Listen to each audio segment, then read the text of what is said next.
All right, we are recording. So, welcome guys to week 2 of You Are a Badass book club.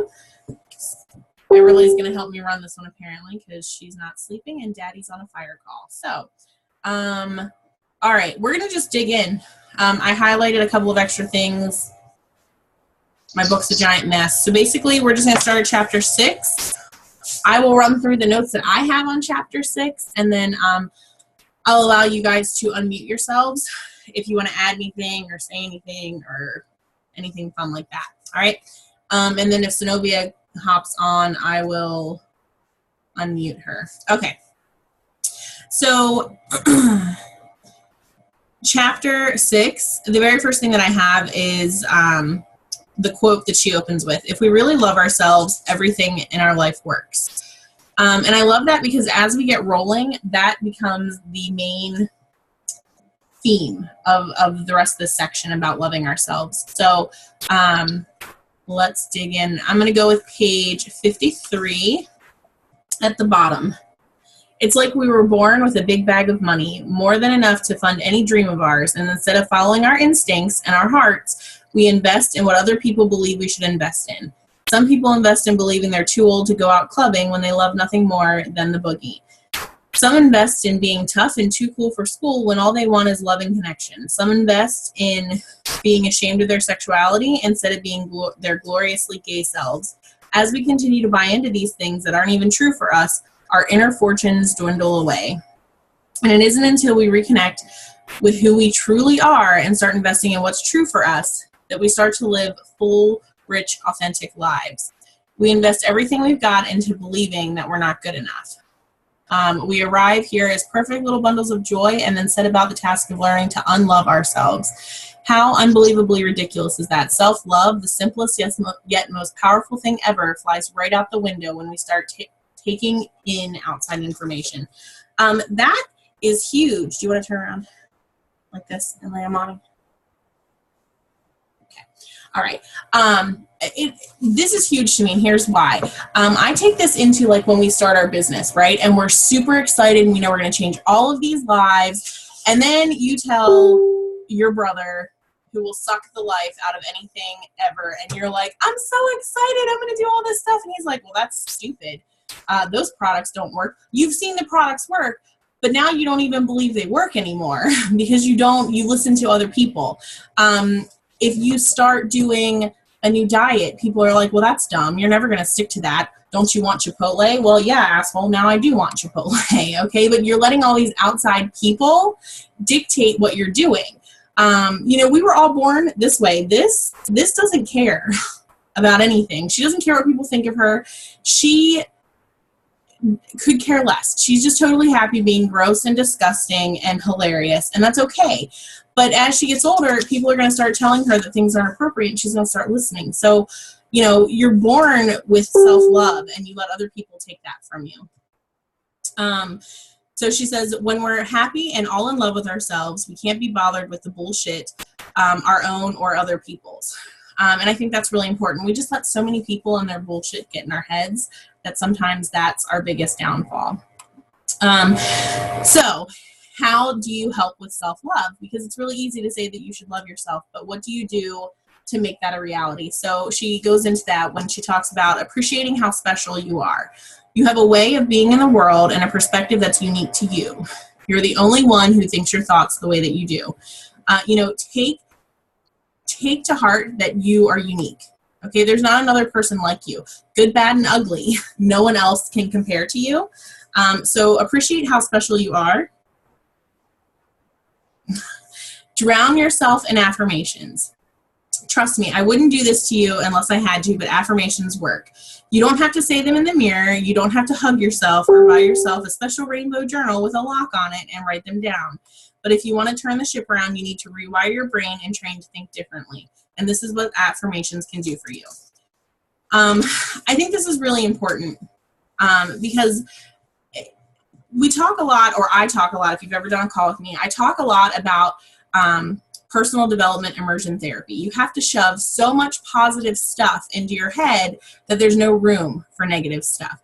And so you have to positively affirm yourself. On my wall, I had bought these big green circles that stick on my wall. I have 3 phrases that I stare at all the time. On my mirror, I write them down. Okay, you don't have to say them to yourself. You don't even have to put them somewhere that everyone can see them. I even put them on the lock screen of my phone, just to remind myself, so every time I unlock the phone, I can see the positive affirmations. So she gives you a couple that you may or may not want to use. I deserve and receive massive amounts of love every moment of every day. I am one with the universe is awesome, and so am I. My heart is open, love pours in and out. I receive all the good that life has to offer me. I'm brilliant, bright, and beautiful. I love how tall I am, and I love the size of my ass. All right, these are great ones to start. If some of these make you cringe and you hate them, pick another one, but then put them on Post-it notes, put them somewhere, and read them 10 times every morning and every night. Okay, you don't have to scream them from the rooftop, but start putting the positive stuff into your head. Let's start getting rid of that subconscious negativity that we have. Number 3, do things you love. When you constantly deny yourself of people, food, things, experiences that make you feel the most alive, that sends a pretty loud message home. Look at your life and see where you're letting yourself down. If you hear yourself saying, I love going out to see live music, I can't remember the last time I did it, then make time. We're all busy, but it's people who make enjoying their lives a priority to them who enjoy their lives. Right now, there are thousands of people all over the world at yoga retreats overlooking the ocean, dancing their asses off at outdoor music festivals, or whooping it up in a Disney cruise of their dream. Really listen to how you speak and pay attention to what you do, and make a conscious effort to increase your joy, whatever capacity you can. You know, we get older and we think that we shouldn't do the things that we used to. I think people say, oh, I'm too old to like go to clubs or whatever. That's obviously not my cup of tea, but you know, do the things that you like to do. You have to make time. You make time for the things that are important. And you know, Pam Souter has talked before that like if you're only signing duds, maybe you're the dud. Well, maybe you're the dud because you're not giving yourself time doing the things that you enjoy. I remember before I started a business, and this might be small, but before I started a business, I used to read books that weren't about fixing myself. Okay, they were horribly romantic novels, because I always joke with my husband, I don't have romance at home, so I might as well have it in a book. Okay, they are ridiculously twisted, scary thrillers with murders and gore. Those things I enjoyed, and since I started a business, I had stopped reading those. So now I make it a point to once a month read a book that I enjoy that's not business related. So that's important. You have to make time for other things as well. Why are you so mad? Find a replacement. We've gotten so used to our negative knee-jerk reactions to ourselves that we never think to question them. We simply take them as truth, the whole truth, and nothing but the truth. But once we become aware of our thought patterns and behaviors, we can consciously change them. So start paying attention. What runs through your mind when you look in the mirror? What happens inside you when you see someone totally succeeding at something you'd love to but never let yourself try? What do you think and feel when you walk up to a group of really good-looking, successful people? Or when do you try your best to pull off something and you fail? Or when you get dumped by someone who is totally awesome and hot? For example, if every time you looked in the mirror and your first thought was yikes, you have to make a conscious effort to say, hi, gorgeous. If you have a complicated relationship with your father and you beat yourself up every time you say something awful to him, replace I'm a monster with I'm a little bunny working through my issues, and then of course apologize to him. If your standard response to screwing up is something like, I'm the royal clumsiness strikes again, replace that with what can I learn from this? I see this all of the time on this team. When someone screws something up, it's immediately what, of course I screwed this up, or what, do I expect anything different? Or my phrase, and I don't know if anyone's ever heard me say it, but I always say I'm Murphy's Law. Like what can go bad will go bad. And I've started to learn that when I say that, everything goes bad because I've owned that and I've put that into the universe. So it's really important that you're not putting that kind of stuff into the universe.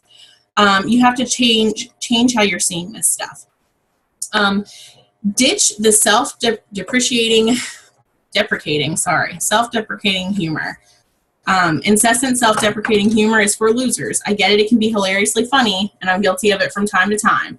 But there's nobody I'd more enjoy backing over with my car than the guy who can't laugh at himself. But I'm talking about the non-stop self-flagellating suckfest. Ripping on yourself gets old fast, especially if you're stick. So if you're one of those people who falls back on making fun of yourself every hour on the hour, you're basically begging for people to think you're a loser, but you're begging yourself to think you're a loser. What you tell yourself on a daily basis is more powerful than you know, seeming harmless jokes over time into serious destruction in our belief. Do you want to get down? No? Okay. You want to turn around?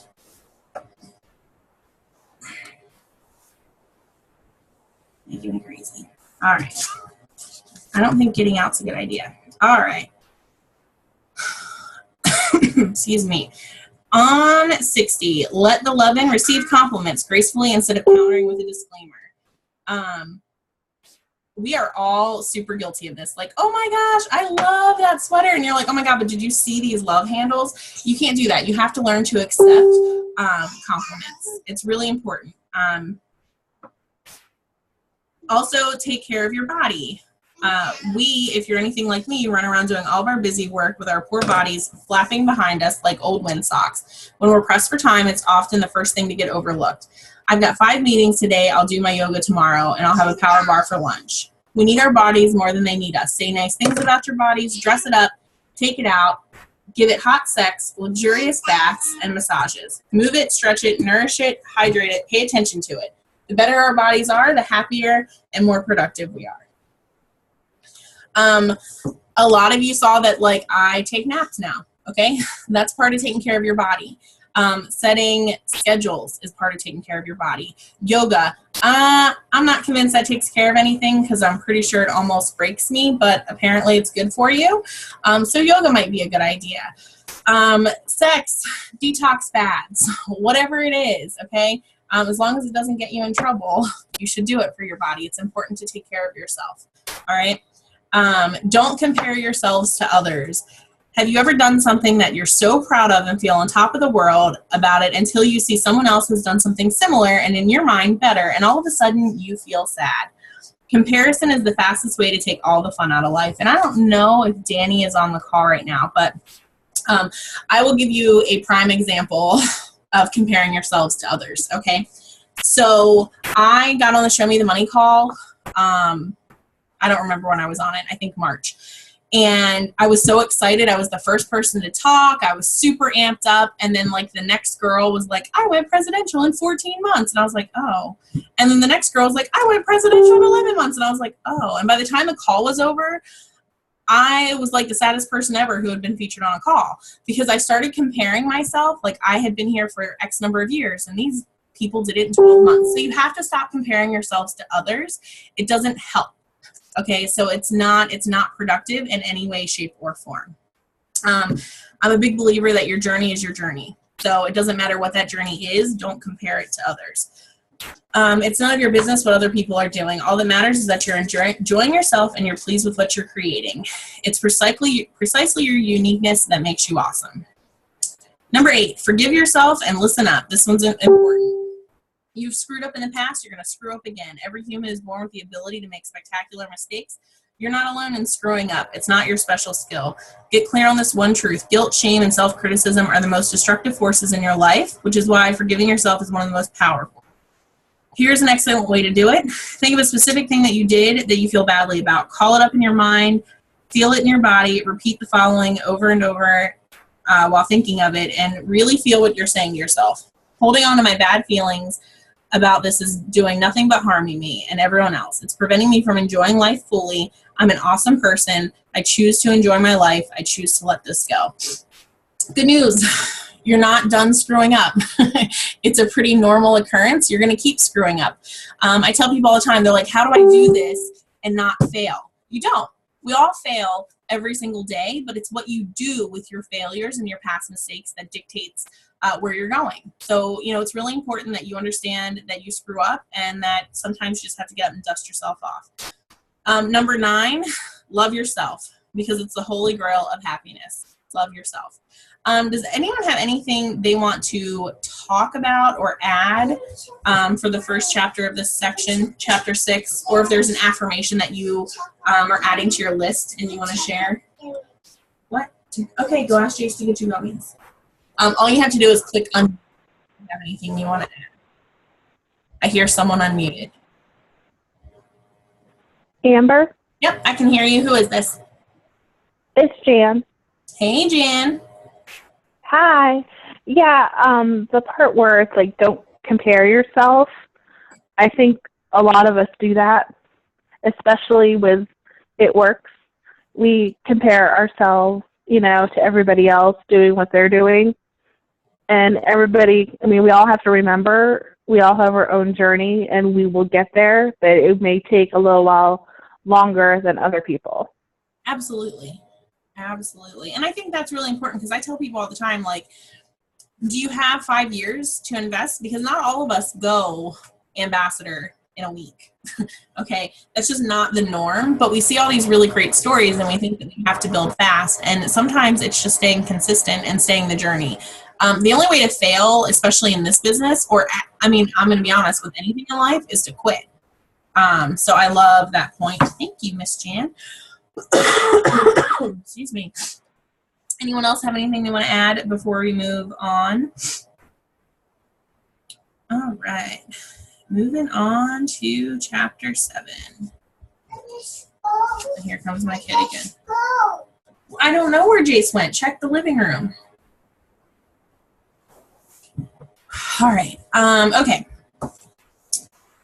The first thing I highlighted is just because I thought it was funny, but I did highlight, I'm not offended by all the dumb blonde jokes because I know I'm not dumb, and I also know I'm not blonde. Dolly Parton. I thought that was cute. All right. Page 64. Do not waste your precious time giving one single crap about what anyone else thinks of you. Imagine how liberating that would be. Other people's opinions motivate every move we make in our teens and 20s, and as we age, if we're moving in the right direction, our obsession with how we're perceived by others begins to trickle away. But very few of us are able to escape the pointless grasp completely. Meanwhile, the truth is, the only questions you ever need to consider when making decisions on your life are, is this something I want to do, be, or have? Is this going to take me in the direction I want to go or not go? Is this going to screw over anybody else in the process? Okay. We all make a lot of hard decisions, and sometimes you just have to not care what other people think. We're on a call with, I don't know how many people are on here right now, 21 people. I can tell you that some of you, all 21 of you at some point decided you didn't care what other people thought when you joined network marketing, right? At some point you decided that screw all the other people, you deserved better, and you joined network marketing. So you're part of the way there. We throw a wet blanket of ho-hummery over our lives when we live in fear of what others might think instead of celebrating who we are. Page 66. You are responsible for what you say and what you do. You are not responsible whether or not people freak out about it. I always say, what other people think of think of me is none of my business. And this kind of goes along with the same thing. You're responsible for that. You're not responsible as to how other people respond to you or how they treat you. What other people think about you has nothing to do with you and everything to do with them. What are you eating? All right. The trick is only to deny the criticism any power over you, but even more challenging to not get caught up in the praise. There's nothing wrong with blushingly accepting a compliment, but if you find yourself always seeking outside approval that you're good enough or cool enough or talented enough or worthy enough, you're screwed. All that matters for you is if you can stay connected without straying, you will be a mighty superhero. So let's talk about how we can be your most powerful self. Ask yourself why. Why are you about to say or do something? Is it to be liked? To put someone down because you feel insecure? Or to get someone back because they made a fat joke about you or your mother or whatever else? Or is it coming from a place of strength and truth? And this is one of those things that I haven't always been awesome at. I don't generally think before I speak. So make sure that you're thinking, is it because you're trying to be liked? Thank you. Let's not play with mommy's credit cards. Thanks so much. Okay. Always do your best. There's no faster way to fall prey outside input than when you're feeling insecure, and there's no better way to feel insecure than knowing you half-assed something or you don't really believe in what you're doing. No matter what it is, raise your prices or raising your children. If you do the absolute best you possibly can and come from a place of integrity, then you can be proud of yourself and not give a damn what anyone thinks. She already put her in bed. Yeah, I tried. It didn't work. And I have a call. Her blanket's right there. Sorry, husband's home. Night. Love you. I don't know if you guys could hear that, but I was like, night, love you. And she's like, no. She thinks she's not going to bed. Okay, so always do your best. I think that this, and I'm going to plug this a different way so that you guys can hopefully see what this means here. So I have a friend who does photography, and I asked her prices. We had the pictures. She gave me all of her packages, and I said, oh my gosh, is it that much for the little thumb drive? And she said, yeah, I'm really sorry, but, so she already apologized for her prices. And I told her, I said, you have to charge what you're worth. Like, please don't ever apologize for charging what you're worth. And so it's really important that, you know, whether it's raising your prices or whatever it is, if you're truly doing your best, that's what's most important. And so, you know, you can't put a price on you doing amazing things. So be proud of yourself and don't care what other people think. That's a really important thing. Trust your intuition. You have an incredible inner guidance tool that you can use whenever you need it. Tell everyone to shut up and go away, get quiet, give yourself room and time to think. You have the answers inside of you. Practice sharpening your intuition. Take time to strengthen your connection to source energy and trust that you know what's best for you. And I think that Zenobia and I talked about this last week. One of the big things that I've been doing is journaling, prayer journaling, to help kind of with my intuition and kind of to guide myself where I'm going. So that's how I stay connected to source energy or to God, is by journaling, especially when I don't know what I'm doing or where I'm placing someone. I do that. Find a temporary role model. This is probably my favorite.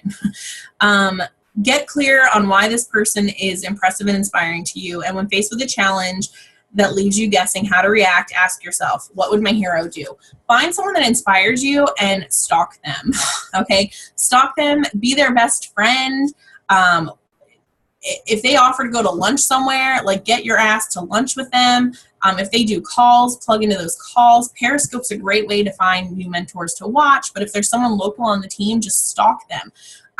You know, I always say, I'm going to do whatever such and such does, because they obviously know what they're doing, so I'm going to stalk them forever. So do that, okay? Hey, number 5, here we are again. Love yourself.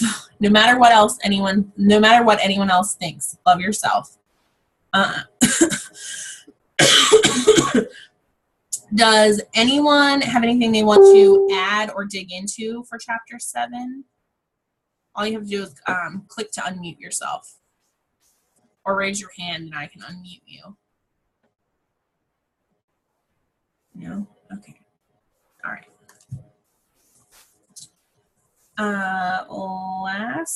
Well, there's 2 more chapters. The 9th one is kind of weird. So, all right, chapter 8. I thought that this one fits our company better than any quote ever. The big question is whether you're going to be able to say a hearty yes to your adventure. You know, we're adventurers here, and that's kind of our thing. So I love that. When we share what we are brought here to give, we are in alignment with our highest and most powerful selves. So, you know, share your goals, share what you're here for, share your why, and own that stuff. Be the alien. As the alien to whom everything is new and exciting, there's nothing at risk, no past to lug around. What you're doing with this incredible life that you've stepped into, how are you going to use this new body and this new existence to create something fabulous and awesome right now? The number one thing, and I'm sure that what some of you are getting from this book the most, is that the reason you're not where you want to be is because you're focusing so hard on where you're not, or worse, where you come from. Your past, I mean, you can't carry the baggage of your past forever. You just can't. You're worth more than that. You're worth more than those mistakes. You're worth more than whatever else that you have holding you down. You can't. You have to, at some point, come in and create a new existence that doesn't involve all of the baggage. It's really important. Stop blaming yourself for crap that doesn't matter anymore. Stop thinking that you're not worthy of more. Stop letting all of that happen. Take the first right steps. Instead of wasting hours and days and years trying to figure out your perfect next move, just do something already. The time we waste rolling ideas in our heads, imagining what ifs, coming up with perfect reasons why and then reasons why not, tearing out our cuticles, making our friends and family carefully screen their calls in case it's us again, wanting to go over some ideas, get out of your head and take action. You don't have to know exactly where it's going to take you. You just need to start with one thing that feels right and keep following the right feeling things and see where they lead. Most answers reveal themselves through doing and not thinking. I'm not going to call anyone out that's on this call right now. You're welcome. But there are several of you who spend so much time wondering what you should be doing, making plans, creating tools, all right? Shit that you don't need. What you need to do is you have to take action. You have to take that step. You have got to get out of your head. Laying in bed at night thinking about all the shit that you're going to do is not getting you where you want to go. You've got to stop sitting in your head and coming up with all these things. You have to take action. There's no way around it. It doesn't matter what action it is, but you have to do something. You can't just sit around thinking about it. All you're doing is spinning your wheels. And I see it, and I'm hoping that you guys see it, and I'm hoping that this book helps you to see that you're wasting so much time and energy on that kind of stuff. Do your best wherever you're at. Once you take this first step, it's possible that you won't land in your dream situation right away. You might land on a stepping stone. It could be an awesome stepping stone, or it could be the kind of unpleasant stepping stone. But no matter where your first step lands you, if you keep moving forward, appreciate wherever you're at instead of feeling ashamed or grouchy and impatient about it. Everything you do along your journey contributes to where you're going. So you decide you're going to take action. You're going to, I don't know, post 3 times a day on Facebook. And then in 2 days, you're not diamond. And so you've now decided that it's not worth it, right? You have to keep taking action and moving forward. But the other thing is how you perceive things. So, you know, where she says, no matter where your first step lands, if you keep moving forward and appreciate where you are instead of feeling ashamed. You know, the number one thing that I do when the number one thing I hear when I congratulate someone on a promotion is, oh, well, it's only Ruby and I plan on going Emerald ASAP. You have to be really excited and really proud of yourself for where you are, and not grouchy or impatient about where you're going, okay? You know, don't get hung up. It's a step. As long as you're moving forward, be excited, okay? Don't reinvent the wheel. Look around and see what other people are doing. Whose life is making you totally jealous? What things are those people doing that you would love to do? Who do you think is the coolest person ever? You don't need to invest your ideal life from scratch. You just need to figure out what makes you feel alive. So if what someone else is doing sparks your interest, take notice. It could mean that your calling has something in common with theirs. Read magazines that interest you. Talk to as many people as you can. Hang out in places where people who share your interests hang out. Put yourself out there, and you never know what you might learn that will inform your next move or whom you might meet that will present the next opportunity. I think that speaks for itself, but I'm going to say this. Don't reinvent the wheel, to me, speaks volumes of staying plugged in to things like the show me the money call and stuff, because what you're going to hear on that is no one on those calls have reinvented anything. They're all just staying the course and putting in action. And the same is true here. So, you know, find the ideal life that you want and just, you know, focus on that. Don't get caught up in the thunderbolt hype. While there are those people who've always known exactly what they want to do, there are a hell of a lot more of us out there who've spent most of our lives, if not all of our lives, wandering around looking under rocks and behind trees for who we are. Let yourself off the hook. If you don't have that one big perfect thing that you know you came here to do, same goes for finding the one big perfect soulmate, by the way, and feel good about the fact that you'll probably fulfill several life callings throughout your life and possibly relationships. If you think about it, it makes more sense to evolve as you age anyway. And I think this is true for a lot of us, just life in general, but even in our businesses, because, you know, I talk about our whys and how they evolve. My why has evolved 3 or 4 times in the past couple of years. So, you know, you have to start somewhere, though. So don't get caught up in having to have this massive aha or this massive why. Let's start slower, and, you know, it'll evolve as we grow. Listen to your intuition. One of the best ways to do this is to spend 5 minutes of quiet by yourself every day. We spend the vast majority of our time moving full speed ahead, both physically and mentally. We literally bulldoze over the answers we're seeking because we haven't heard above the din. When you sit quietly and ask, you get an answer eventually. Stick with it, be patient, wait to hear from your inner guidance. This is huge, and I will tell you how I do this. I do it by way of my prayer journal, but I do it nightly. Every night, a half hour before bed, this goes off. It gets plugged in, it gets flipped over so I can't see it, and I don't touch it for at least a half hour before bed. One, because the rumor is the blue lights and stuff on here trigger you to stay awake. I don't know if that's true. That's just what I've heard. But I also then sit down and take a quiet time to sit down with my prayer journal. No distractions, no nothing. And I start to think about my day and reflect and what I'm looking to get out of the next day. Follow your fantasies. Jump in the deep end and follow your fantasies. Whatever you fantasize about when you're staring out the window of a train or before you go to sleep at night, or you're pretending to listen to someone really boring talk your ear off. Are you on stage doing stand-up comedy in front of thousands of hysterical fans? Are you surrounded by your beautiful children in the coziest, happiest home ever? Are you being celebrated for building orphanages around the world? Do you exercise as if money were not an issue?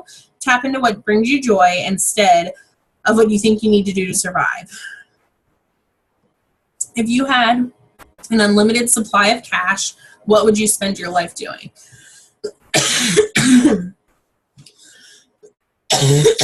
Excuse me. This is dream board stuff, but there's also this activity or this exercise, and you can look it up online. Excuse me. And it's called Your Ideal Day. And it's literally you sitting down and just writing until you can't think anymore of everything that you would do on your ideal day if money wasn't an object. And that just kind of helps you to dream a little bit more. All right, but what if you had the audacity to leave your excuses and your shame about wanting to be huge and fabulous behind and really went full on anyway? What if you decided to do the most outrageous, most exciting thing ever dared to fantasize about, regardless of what anyone, including your terrified self, thought? That would be living. Number 8, love yourself like you're the only you there is. Sorry, I just heard a kid running. Does anyone want to unmute and talk a little bit about chapter 8 and what it meant to you? Or an action step that you're going to take or anything along those lines? I see Miss Zenovia is on. Man, you guys are quiet tonight. 9:36. All right. Hey. Hey, who's talking? Amber. Kristen. Hey, Kristen, go ahead.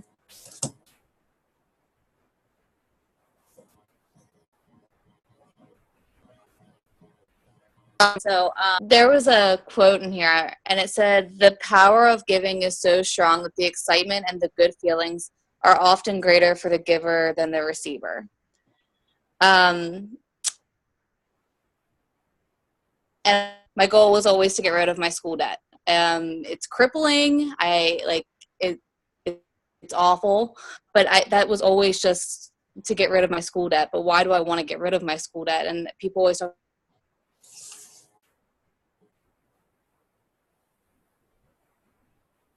about digging deeper into more. My in life is to eventually and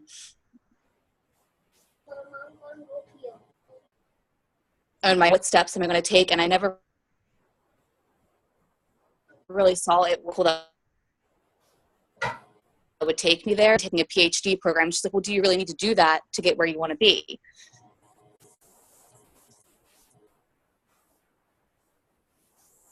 And there is Double Diamond. It's $1,000 a month. I certainly have enough money to put away to start my own nonprofit. So just reading this chapter got me into thinking that It Works can be my vehicle to it, and that I am worthy of that, and that I will get rid of my debt. I'll take care of my family, and then I'm going to take care of strangers too. Excited about this chapter. I love that. And I'll tell you why, because I remember that's one of the biggest things that Pam Sauter said to me that stood out is, Amber, how can you give away millions if you're not generating millions? And I think it is important because, you know, sometimes we have these really important goals like paying off our student debt, but that's not enough to make you step out of your comfort zone and go crazy. Like, it's, you know, sure, it's great, it's fun, but the things like a nonprofit, because I know you work in nonprofit and you have for years, something like starting your own is so huge that it can push you to do things that you've never done before. So I love that. And now it's time to take action, right? Working on it. Love it. Does anyone else have anything that kind of hit them with this chapter that made them kind of open their eyes? I got a lot of messages this week telling me how much this book is helping you guys. So if you have something and you want to add it, go right ahead and unmute yourself. Okay. All right. Last chapter, I'm actually not going to read a bunch of stuff. I'm just going to read the thing. And this was the loincloth man. It talks about where they were backpacking. And there was this guy, and he was there in all of his glory with his little squirrel underwear, essentially. And how he doesn't really care what other people think. And she said, good for him, I thought as I watched him walk away, swinging his squirrel like a purse. He wasn't worrying about what he should be doing or what he was missing out on, or what some chick from LA thought of his fancy crotch pelt. He was just happy being true to himself in the moment and in the middle of nowhere. I want to be like loincloth man. Love yourself, no matter who you really are. I love that because sometimes we see all of these crazy dreams and we want it. But sometimes we want those dreams because someone else told us we wanted those dreams. So it's about getting down to you and knowing, you know, what you want. I mean, maybe you do want the fancy cars or the expensive purses, or maybe you want to live in a log cabin somewhere, or be like loincloth man. It doesn't matter. But you need to decide and do right by you first and foremost. You have to be selfish sometimes. And one of my favorite quotes, and this was the very beginning, it says, it's better to be hated for who you are than to be loved for what you are not. That is super important. If I lay down at night knowing that at least I'm hated for who I am, I'm not pretending to be someone else, that's really important to me in my life. So, find out what you are and be like the loincloth man. Does anyone have anything else they want to add? We have 19 minutes until the family call. I'm so excited. If you have anything else you want to add, unmute yourself while I wait on anyone to be brave and do that. This coming week we have part 3, which is chapters 10 through, I think this is a bigger section, 10 through 16. So this week we're reading 10 through 16. We will be back here at 9 o'clock next Sunday. I'm really excited as we move into the next part because we talk about how to tap into the mother lode. So we talk about how to kind of work with your brain and meditation and that kind of stuff. So it's going to be a lot of fun. Does anyone have anything they want to add before we hop off here? All right. Fantastic. Then you guys have a great week. And I'll see you on the group, and then I will see you guys in a week. Have a good week.